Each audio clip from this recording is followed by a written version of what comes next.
Okay, तो ये है गुलिवर, शर्मीला, आलसी और डरपोक इंसान।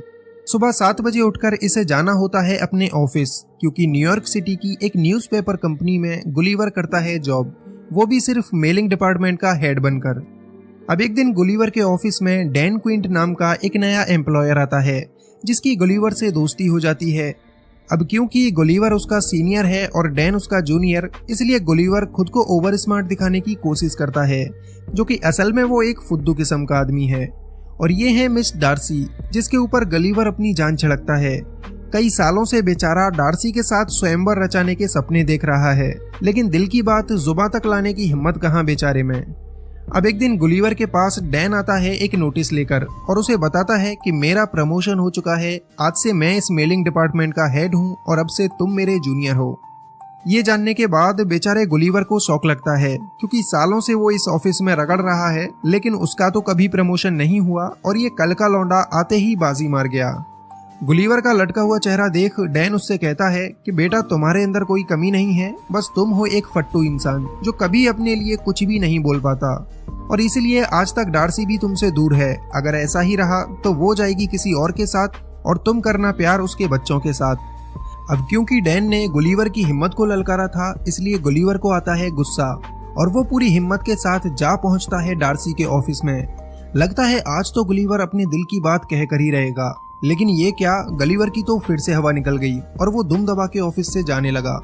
तभी डार्सी की नजर गुलिवर पर पड़ती है और वो उससे पूछती है, तुम यहाँ पर कैसे आए मोटू राम। अब बेचारा गुलिवर हड़बड़ी में एक ट्रैवलिंग फॉर्म उठा लेता है। ये देख डार्सी उससे कहती है, अरे वाह, तुम्हारा भी ट्रैवलिंग में इंटरेस्ट है, और गुलिवर को ट्रैवलिंग के ऊपर कुछ आर्टिकल लिखने को कह देती है। गुलिवर बेचारा जो कभी न्यूयॉर्क से बाहर ही नहीं गया, वो कैसे ट्रैवलिंग पर कुछ भी लिख सकता था, पर क्योंकि डार्सी मैडम ने कहा है इसलिए गुलिवर पीछे भी तो नहीं हट सकता था। घर पहुंचकर गुलिवर का हाल कुछ यूं होता है कि आगे कुआं पीछे खाई, हर तरफ से आफत आई। लेकिन फिर गुलिवर को आता है एक आइडिया और कंप्यूटर पे जाकर वो शुरू करता है कॉपी पेस्ट का काम। अगले दिन गुलिवर पूरे कॉन्फिडेंस के साथ डार्सी को अपने आर्टिकल्स दिखाता है जो चुराए गए थे इंटरनेट से। गुलिवर के आर्टिकल देख डार्सी हो जाती है बहुत ही ज्यादा इम्प्रेस और कहती है, तुम कहाँ थे अब तक छुपे रुस्तम। इसके बाद डार्सी गुलिवर को अपना एक प्रोजेक्ट दे देती है जिस पर वो खुद काम करने वाली थी, और ये प्रोजेक्ट था बरमूडा ट्रायंगल में जाकर उसके ऊपर रिसर्च करते हुए आर्टिकल लिखना। गुलिवर इसके लिए फटाक से राजी हो जाता है, क्योंकि उसके ख्यालों की मलिका उससे इम्प्रेस हुई जा रही थी। अब यहाँ से गुलिवर जा पहुंचता है बरमूडा, जहाँ एक बोट उसका इंतजार कर रही थी। बोट में बैठकर गुलिवर फुल एंजॉय के साथ आगे बढ़ता है, कई सारी कोल्ड ड्रिंक खाली कर देता है और फिर रोबोट बनाने वाली एक बुक को पढ़ने लगता है। लेकिन बुक पढ़ते पढ़ते गुलिवर को नींद आ जाती है। कुछ देर बाद गुलिवर की आंख खुलती है तो उसके सामने एक समुद्री तूफान होता है। गुलिवर की आंखें और मुंह सब के सब फटे रह जाते हैं और वो अपनी बोट समेत उसी तूफान में कहीं गुम हो जाता है। अगले दिन गुलिवर को होश आता है तो उसकी बॉडी पर चींटियां जैसे कुछ रेंग रही होती हैं। वो सर उठाकर देखता है तो ये तो इंसान होते हैं जो बिल्कुल कीड़े मकोड़े जितने साइज के थे। गुलिवर की पूरी बॉडी रस्सियों से बंधी हुई थी और उस नन्ही फौज का कैप्टन जनरल एडवर्ड गुलिवर को बताता है, तुम पर इल्जाम है कि तुमने हमारे जानी दुश्मन ब्लेफुसियन की मदद की है, इसलिए तुम्हें कैदी बनाकर हमारे बादशाह सलामत के पास पेश किया जाएगा। गुलिवर को कुछ भी समझ नहीं आता ये सब क्या है, और वो सारी रस्सियों को तोड़कर उठ खड़ा होता है। वो सोचता है कि वो कोई सपना देख रहा है और अपनी आंखें बंद कर लेता है। तभी जनरल एडवर्ड अपना भाला लेकर गुलिवर के पैर में दे मारता है। इसके बाद पूरी सेना गुलिवर की रस्सियां पकड़कर खींचने लगती हैं, जिससे उसकी पैंट तो उतरती ही है, साथ ही वो जमीन पर गिर पड़ता है। फिर बेचारे गुलिवर को लकड़ी की गाड़ी पर लेटाकर लिलीपुट साम्राज्य में लाया जाता है। उस राज्य के बच्चे, औरतें सब गुलिवर को देखने के लिए इकट्ठा हो जाते हैं, क्योंकि उनके लिए तो गुलिवर एक राक्षस है। अब राक्षस गुलिवर को राजा के सामने पेश किया जाता है, जहां जनरल एडवर्ड राजा को बताता है कि ये राक्षस एक ब्लेफिसियन जासूस है जो हमारे दुश्मन राज्य के साथ मिला हुआ है। गुलिवर उनसे कहता है, देखो भैया, मैं कोई ब्लूफिशमैन नहीं हूँ, मुझे तो पता भी नहीं वो कौन है। लेकिन जनरल एडवर्ड उसकी ये बात किसी के भी सामने चलने नहीं देता, क्योंकि उसे अपनी बहादुरी के कारनामे दिखाते हुए राजा की बेटी प्रिंसेस मैरी को जो पटाना था। जनरल एडवर्ड गुलिवर को एक गुफा में बनी हुई जेल में कैद कर देता है, जिसमें उसे खाने के लिए घास फूस दिया जाता है। अब यहाँ पर गुलिवर की मुलाकात होती है होरोशियो नाम के एक और कैदी से, जिसकी खता ये थी कि उसने प्रिंसेस मैरी को प्यार भरी नजरों से देखा था और तब से ही उसे बंदी बना लिया गया। यहाँ जब दो कैदी मिलते हैं तो दोनों के बीच बहुत अच्छी दोस्ती हो जाती है। अब यहाँ से शुरू होती है गुलिवर की मजदूरों वाली जिंदगी। उस बेचारे को बैलों की जगह हल में लगाया जाता है और जनरल एडवर्ड उसकी सवारी करता है। फिर एक दिन लिलीपुट साम्राज्य पर दुश्मन राज्य ब्लेफुशियन हमला कर देता है और पूरे महल में आग लगा देता है। हमला देखकर जनरल एडवर्ड सब लोगों से कहता है, हमारी प्रिंसेस को हम बचाएंगे, कोई हमारे बीच में नहीं आएगा। लेकिन दुश्मन सेना के लोग प्रिंसेस को किडनैप कर ही चुके होते हैं। जब तक एडवर्ड वहां पहुंचता तब तक तो प्रिंसेस गायब हो जाती। इसलिए गुलिवर उन सभी लोगों को पानी में फेंककर प्रिंसेस मैरी को उनसे छुड़ा लेता है। उधर नीचे राजा और उसका सेनापति आग में फंसे होते हैं। गुलिवर उन्हें बचाने जाता है, तब उसे कोई रास्ता नहीं दिखता। फिर उसके शैतानी दिमाग में एक आइडिया आता है और वो अपनी पैंट उतारकर राजा के ऊपर पेशाब करके उन्हें आग से बचा लेता है।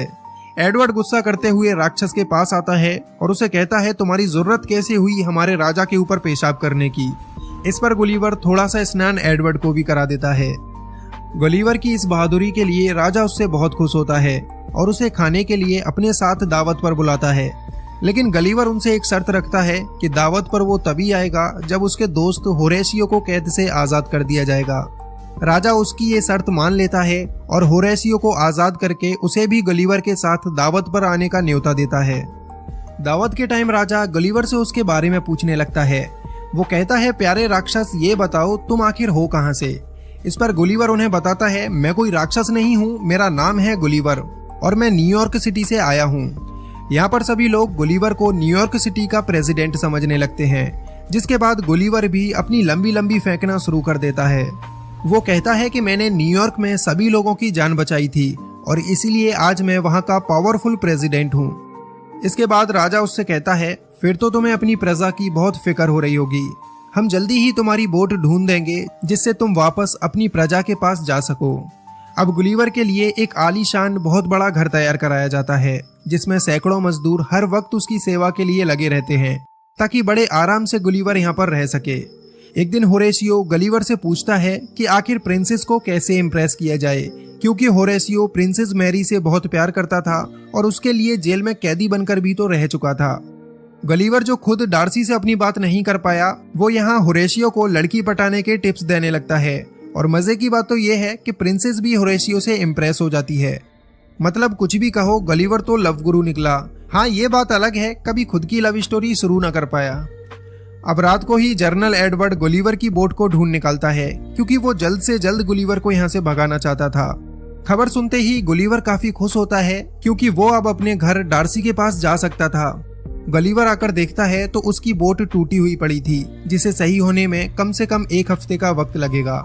तभी उन लोगों को वहां पर गुलिवर का फोन भी पड़ा मिलता है, जो अभी तक ऑन था।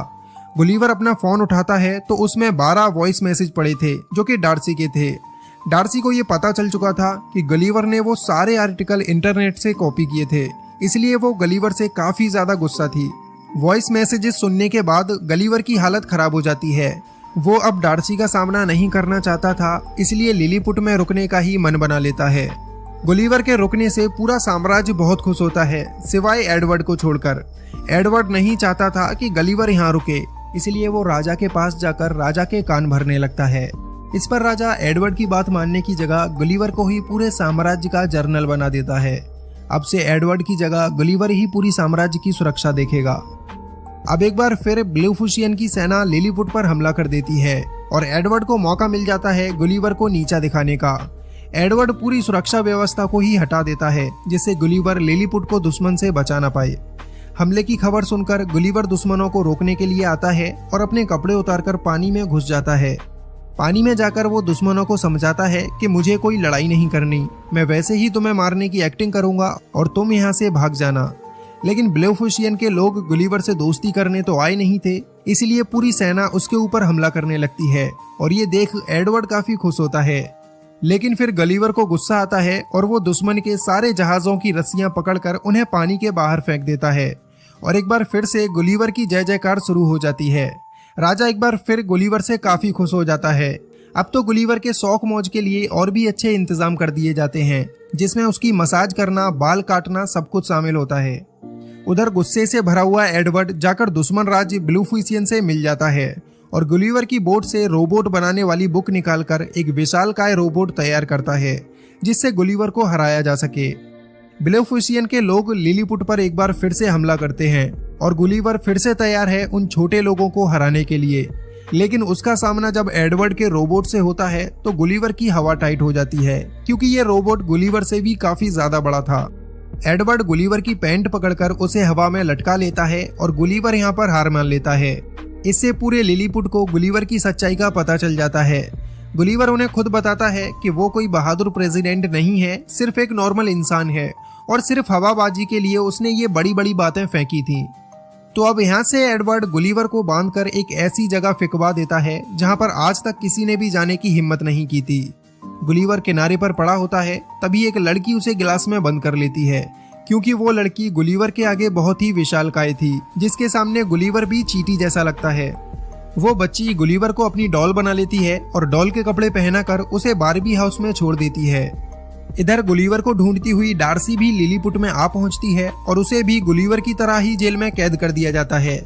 डार्सी को देखकर होरेशियो वहां से गुलिवर के पास जा पहुंचता है और उसे बताता है कि तुम्हें ढूंढते हुए डार्सी यहाँ पर आई थी और एडवर्ड ने राजा के साथ उसे भी बंदी बना लिया है। ये सुनते ही गुलिवर डार्सी को बचाने के लिए निकल पड़ता है। जेल में आकर गुलिवर डार्सी से मिलता है, तब डार्सी उसके ऊपर गुस्सा करने लगती है। वो कहती है कि सच सच बताओ ये सब छोटे लोग कौन हैं। यहाँ पर गुलिवर डार्सी को शांत करता है और उसे सब कुछ बता देता है कि उसने डार्सी से झूठ क्यों बोला था और वो उसे कितना प्यार करता है। डार्सी के मिलते ही गुलिवर के अंदर जुनून आ जाता है और वो अब डिसाइड करता है कि वो एडवर्ड से लड़कर लिलीपुट को दुश्मनों से आजाद कराएगा। अगले दिन फिर से रोबोट और गुलिवर का सामना होता है। रोबोट फिर से गुलिवर को मारने लगता है क्योंकि एडवर्ड ने उसे और भी ज्यादा एडवांस कर दिया था।